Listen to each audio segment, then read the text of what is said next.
Good morning, friends. This is Luke Venters. It's sunrise here in the Mission Valley, and it's a beautiful morning. And amid the turmoil and stress and seeming division in our country right now and throughout the world due to things like economic disparity,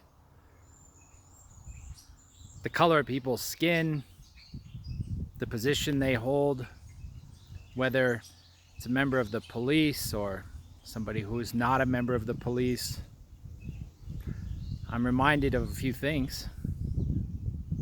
First of all, that we are all adopted children of God, and we're all born with the stain of original sin on our souls. But through our baptism, we are washed clean. And as we are reminded in Scripture, whether we are bond or free, Jew, Gentile, Greek, slaves, we're all made to drink from the same cup. And that reminds me of John F. Kennedy, who said in his inaugural address from the American University, January 20th, 1960, in final analysis, the one common link we all share is we all inhabit this one small planet. We all breathe the same air. We all cherish our children's futures, and we are all mortal. And it seems some days that you wouldn't find a politician caught dead saying, look, everybody's black when the lights go out. We all bleed red. We all breathe the same air. We're all stuck on planet Earth. We all have to die someday. And so we might as well strive for peace while we're here. And what about Christ? Well, he said, do you think I come to bring peace? No. Division and a fire. And how I wish it was already burning. Jesus saw this coming 2019 years ago. He knew this was going to happen. It was already happening in his time. People squabbling over petty shit. You know what? We're better than that. We should be. Remember, America is not just a country. It's an idea. It's an idea people have died for. It's an idea people are still dying for. That all men were created equal and were endowed by their Creator with certain unalienable rights. That among these are life, liberty, and the pursuit of happiness. And what does that mean? That means that we should be protecting all lives, from conception until natural death. That people should be free to do what they want to do unless they're hurting somebody else. This is why we have laws.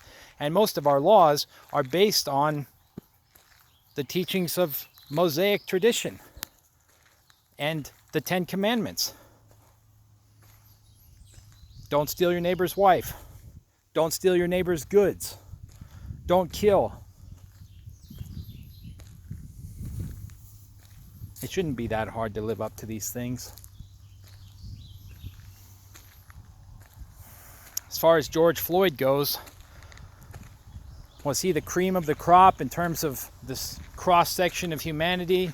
Was he the best of us? From what I've seen, it looked like he had a sordid past, and that on the day that he died, maybe he wasn't having a very good day. Apparently he was high on fentanyl. He was trying to pass off a counterfeit $20 bill to a store cashier. The cashier observed that he was high as a kite, trying to use counterfeit money, which is a crime. And so they called the police, and the police came. As to why the police detained the man on the ground instead of just putting him in the back of a car, considering he wasn't really resisting arrest as far as I could tell, I don't know. But this doesn't seem to be a black versus white thing. From what I've seen, and correct me if I'm wrong here, one of the officers was Hispanic. One of the officers was of Chinese descent. One of the officers was white. One of the officers was black. As far as I know. Again, tell me if I'm wrong. So this seems like a pretty culturally diverse group. Is it tragic that a man ended up dead? Yeah. All life is precious.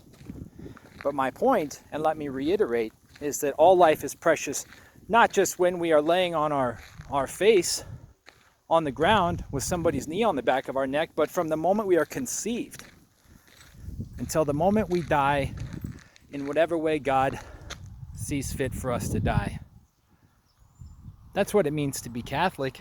That's what it means to be pro-life.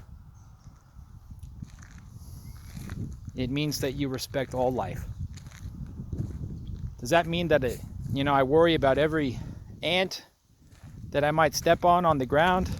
Well, I try not to take life, but if you look at Genesis, God gave man dominion over the earth and called us to subdue it. So we're supposed to take the wilds of the earth, the wind of the air, the trees of the forest, and wrestle them to the ground and make them work for us. That's why we have airplanes. That's why we have homes made of wood and stone. It's because we have subdued the earth. We have explored space. Man can do about anything that we put our minds to. So why don't we try putting our minds to understanding what John F. Kennedy was talking about? Because I think on some